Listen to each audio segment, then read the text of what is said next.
Next on Worcester News tonight, a special delivery. Local firefighters respond to a woman in labor on the highway. Plus, helping kids in need. The Boys and Girls Club raises money for children and the Ava Roy Fund.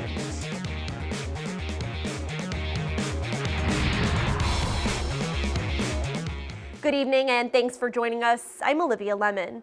A group of Holden paramedics started their day off a little different than usual. They received a frantic 911 call, and when they arrived on scene, a woman was in labor. But it's where they found the woman that made the call even crazier. Thankfully, all are doing well tonight. Our Cam Jandro is live in Holden with more. Cam? Yeah, Olivia, before they were even able to have their morning cup of coffee, 4 Holden firefighters were out on the job bringing a baby girl into this world. And it didn't happen in a house or in a hospital. It happened right here in Holden on Route 122A. For these 4 Holden firefighter paramedics, it was an interesting start to their day Monday. I mean, we just get on shift at 7 o'clock, and by 7:05, we've basically delivered a child, so it's a way to start off the shift. The department initially received calls of a baby not breathing, but upon arrival, the mother was in the middle of delivering her baby in the back of an SUV. It was then where paramedic Corey Plass hopped into the back of the SUV. She was doing all of the work on her own. She really didn't need our help. We were just kind of there to be pretty faces for her. So. The baby was delivered without any problems. For paramedic Derek Hirons, it was his first time delivering a baby. A call much different than what he's used to. We don't have the controlled environment that they have at the hospital. We don't have all the resources necessarily at hand right away that they do. So it's a little bit of a terrifying prospect that you have not one life but 2 in your hands at that moment. Robert Nickerson helped deliver twins in Sterling last week. He says roadside deliveries are rare but stressful situations. We know we're going to need obviously more hands than usual. What type of condition is the baby in? Has it been born yet? Have they delivered? Have they not? Mom and baby were then transferred to a local hospital. Paramedic Paul Pierce says a roadside delivery still amazes him every time. Just to see this newborn baby, come into the world was, it's always incredible. I don't care how many times you do it. Now, Dad was also on scene. He was able to cut the cord on the scene, and Holden Fire tells us both mom and baby are doing very well at this time. We're live in Holden tonight. I'm Cam Jandro, Worcester News Tonight. All right, thank you, Cam. Volunteers from TJX Companies lend a helping hand to Veterans Inc. Monday, 30 volunteers from the company were at the Grove Street location making packages for veterans and their families. All of the items were donated from people and organizations across central Massachusetts. Veterans Inc. says altogether about 250 families across New England will receive packages. Some of the veterans come to us and they have absolutely nothing or very little. So everything that they get, they're so appreciative. And at the holidays, we like to sort of kick that up a notch and give them a whole bunch of really nice new things to just make them comfortable and happy. Veterans Inc. is also collecting toys for their giving tree. They ask all items be dropped off by December 18th for the event. Helping kids in need, it's the goal of a fundraiser at Basha on Park Avenue. Dozens gathered at the Worcester restaurant Monday night, raising money for both the Boys and Girls Club of Worcester and the Ava Roy Fund. Organizers say the event was originally planned to raise funds and collect toys for the Boys and Girls Club, but after the passing of firefighter Christopher Roy, they wanted to support his daughter as well.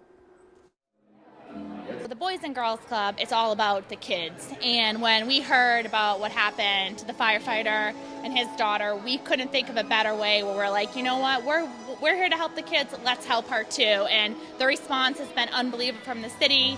It truly shows what a strong city we have. And the day after Christopher Roy passed away, a memorial fund was set up in his daughter's name. You can now donate online through the Worcester Firefighters Local 1009 website.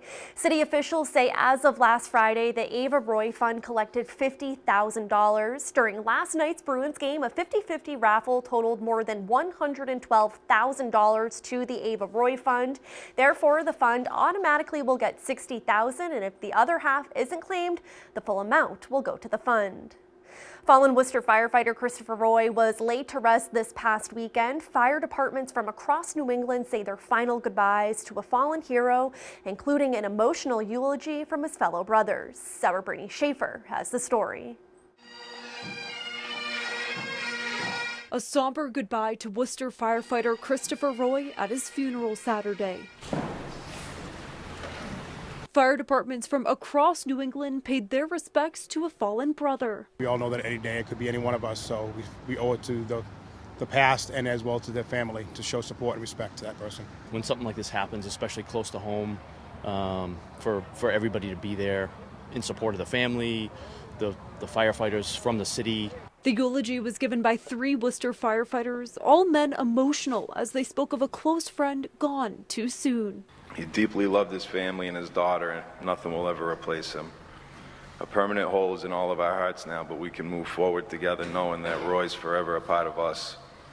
We all should consider ourselves blessed for having gotten to know Roy and bringing him joy throughout his life as he did to ours. Even though his life was cut way too short, he will always be with us in our hearts and looking down on us with his infectious smile. Roy was remembered as an amazing brother, son, and most importantly, father. The fallen firefighter leaves behind a 9-year-old daughter. Firefighter David Scavone says Ava was Roy's entire world. To Ava, you were your father's world. He moved heaven and earth to give you the best life possible that you deserved. He is so proud of you and will continue to be. He will always be in your life and in your heart, watching over you from heaven. Brittany Schaefer, Worcester News Tonight.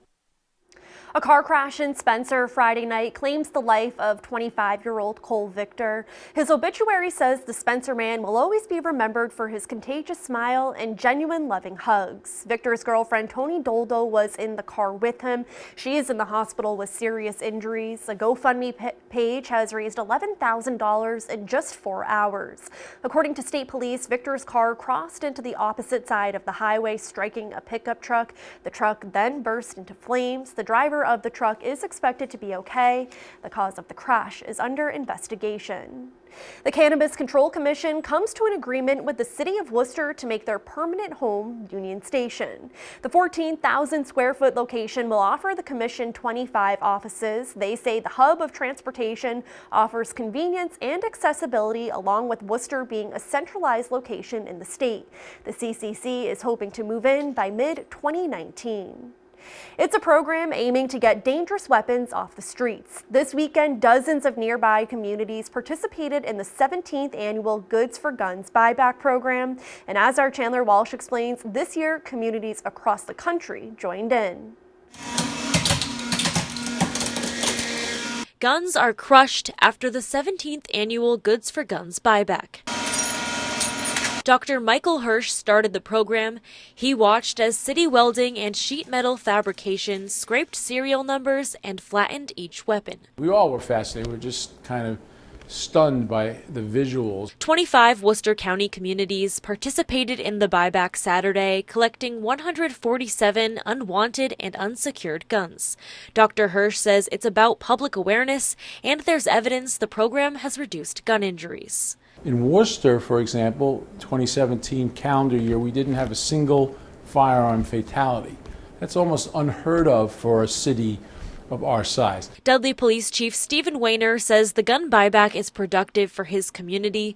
It's the town's 3rd year, and they collected 9 weapons. That was a combination of long rifles, and we also had a couple of replica guns. Chief Wayner says it also provides the opportunity for people to anonymously bring in unlicensed guns. Families can dispose of weapons they're unprepared to use and make their homes safer. A lot of these things have been handed down from generation to generation. They don't want to leave guns just around their homes, so if someone were able to get access to them, or if they suffered a break-in and the things were stolen and they were used someplace, it gives people a lot more peace of mind. Dr. Hirsch says the focus is about safety and not politics. He says nationwide, 40,000 people were killed from firearms in 2017.